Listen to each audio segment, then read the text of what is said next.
नमस्कार मु शुभश्री स्वागत करुछि आपण मानंकु।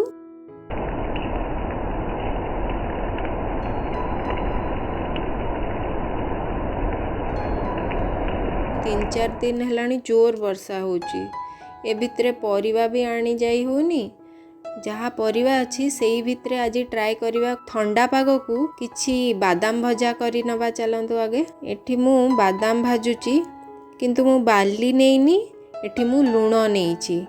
लूण दिया बादाम भजा टेस्ट टिके नियारा माने बाली रे जोटा भाजुचंती से बालिया बालिया लागिबो। मो पाखरे जो लूण अछि मु सेइथरे करिची। खाली आपण तावा की कड़ाई रे जदी भाजुचंती दी पाख लाल हे जिवो नहले पोड़ी जिवो। एठी मोर बादाम भजा रेडी हे जाईची। बादाम को मु प्लेट रे काढी नउची। बादाम टा ठंडा हे गला जेतेबेले मु तार चोपाटा काढी नउची। किछि सुखिला नडिया ता संगे स्वाद अनुसार लूण छि लंका गुंड किछि हिंगु हळदी समस्त को एका संगे जार रे नै नबा को खदड़ा खकिना ग्राइंड करिवे। आगु को जो आइटम टा तयारी करबा सेति पे हमको खदड़ा रखिबाटा जरूरी। आपण चाहिले डायरेक्ट फ्रेश नडिया भी नै पारिबे। छुई गुडा को 5 रु 7 मिनिट स्टीम देबे। खाली हल्का छुरी रे दाग दे दूची हेले कोन ना खोली जीवो। पत्र खोलला बेले खोली जीवो। आमे जो पूरटा तयारी करिथिबा ताकू ता मझिरे दे दबा। एमिति मु गोटे प्रोसेस भलरे करिछि आपण देखि नियंतु। सेमति सबु छुई गुडा करे सेई पूरटा भरी कर नेबे।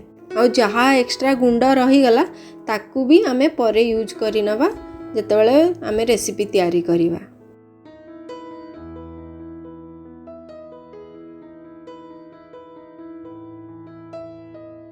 एठी देखंतु हमर सबु छुई रे पूरा गुड़ाक भरी हो जाइची। तावा गरम हो गला परे गोटी गोटी किना सजे नबा। गोटिए तावा रे एका संगे आपन को सबु हो जिवो।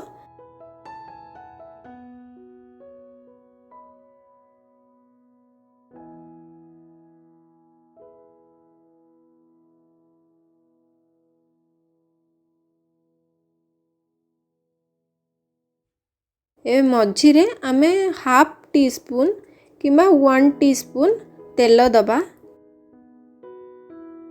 पाखा पाखी आपण 3-4 मिनिट ढांकी नेबे। धीरे धीरे की ओल्टे ओल्टे दबा जेमती पूरा गुडा को बाहरी न जाए। छुईटा भलरे सिजिबा पई आमे आधा कप रु 1 कप प्राय पानी दबा। पानीटा देले भलरे सिझी जिवो।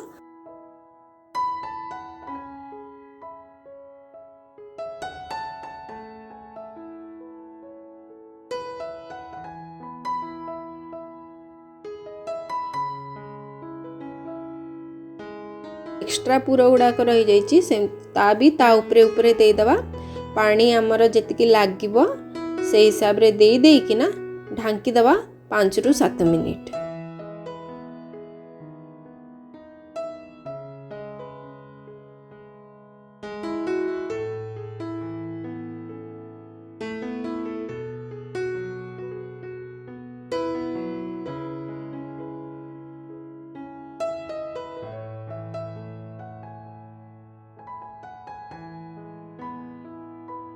एबे गरम गरम परसिबा पई हमर रेडी हो जाइची। या भितरे आमे गोटे नुआ रेसिपी पुणी से छुई को नहीं की करिबा। एथिरे आमे कोन नेइची छुई कलरा कंचा कदली चाहिए आपण आलू किंबा खंबा आलू भी नहीं पारिबे। सबु को कोन करिवे लंबा लंबा करके काटी नेबे। एबे हमर कड़ाई गरम हे गले हाफ टेबल स्पून कोन करिवा तेल नबा। तेल रे जो आमर छुई गुड़िक काटिकी रखीचे ताकू पकेबा। ताकू किछि समय भाजीबा जेमती दी पाख टिके लाल हे जिवो। ढांकी ढांकी के आपण भाजी परिबे।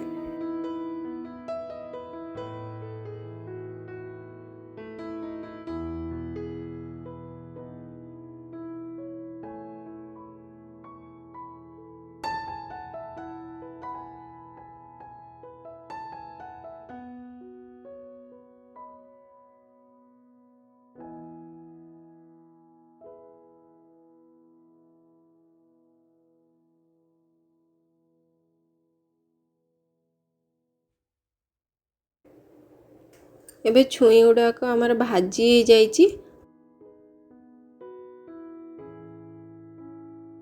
आउ जमा तेल न देकी से तेल जो लगी से कंचा कदली भी पकईदवा आ ताकू भी किछ समय भाजवा ढांकी।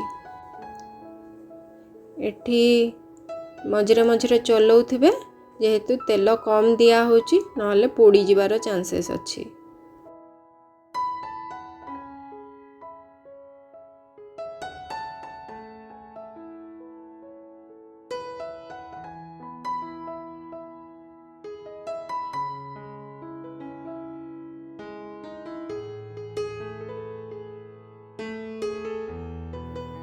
एठी हमर कंचा कदली भी भाजी हो जाइए ताकू भी प्लेट रे काढ़ी नवा। एबे कड़ाई रे जमा तेल नहीं तो अल्प टिके तेल देकी आमे से कलरा टाकू भलरे ढांकी ताकू भी भाजिबा।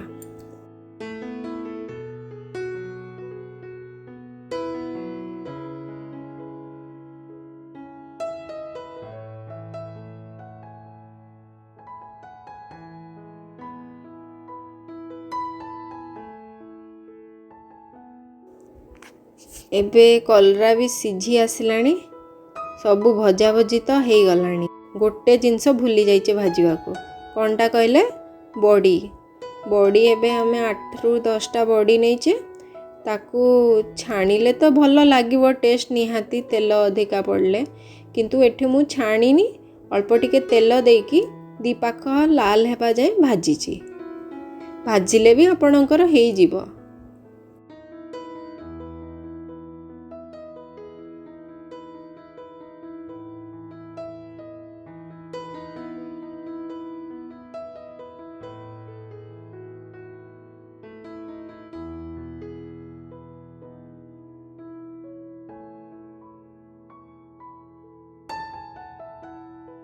हमर बॉडी भजा हो जाइए तापरे हमें ताकू प्लेट रे काढ़ी नवा। एबे 1 टेबल स्पून तेल नवा से बाकी हमर जहाँ भाजी हो जाइथिला कलरा कंचा कदली छुई ताकू पके दवा और से अध कप रु गोटे कप पाखापाखि अध कप लगे आपण परिमाण देखिकिना पानी देवे से लुण टिके देवे देकी ढांकी छाड़देवे। हलदी किंतु एथिरे जो पड़िबो अल्प देवे कंपाई हलदी ऑलरेडी आमे भाजला समय देइथिले सेइतपई आपण हलदी बेसी देबेनी। पानी देकी 5-7 मिनिट पूरा सिम रे छाड़ी देवे सिझिबा पई न सिझिले से भल लागिबोनी।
पाँच 7 मिनिट सिझिबा छाड़देवे।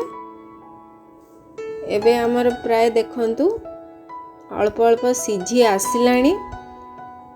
आसलानी जते बेले एबे आमे जो सोरिष बटा करिकी रखिथिबा सेटा को दबा।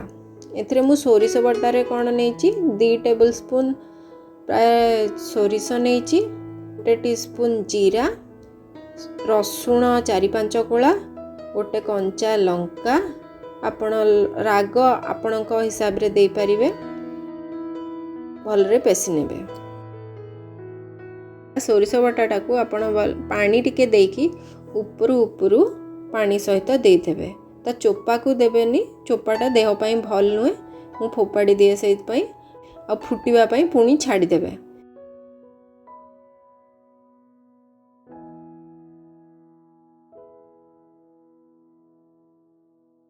प्राय सिझी आसिलाणी आमर सबू परिवा गुड़ा भी भल नरम ही आसिलाणी। यही समय रे आमे जो बड़ी भाजिकी रखीचे ताकू किछि चूरी नवा किछि गोटा एमती ता उपरे देईदबा हेले पानी जो अधिका थिबो से सोक करी नबा आउ टेस्ट भी भल लागिबो। मु जाउची बापा को टेस्ट करेबी केमती हेची बोली से जेते बेले अछंती मार्क नहीं नवा तांकठू कोन कहउजंदी तो बापा खाइबो टेस्ट करिके देखंतो केमिति हेची। सुंदर तो देखा जाउछि एबे चाखिबी केमिति लागुछि।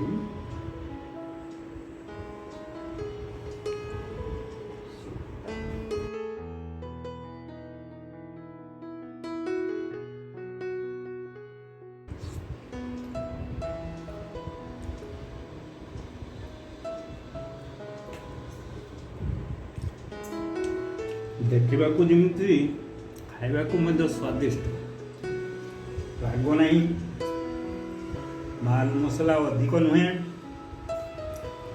छुई हेल्दी फूड छुईटा टिके खाई के देखंतो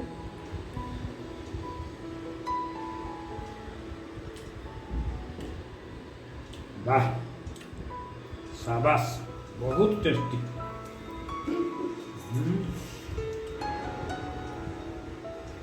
छुईरे भी इमती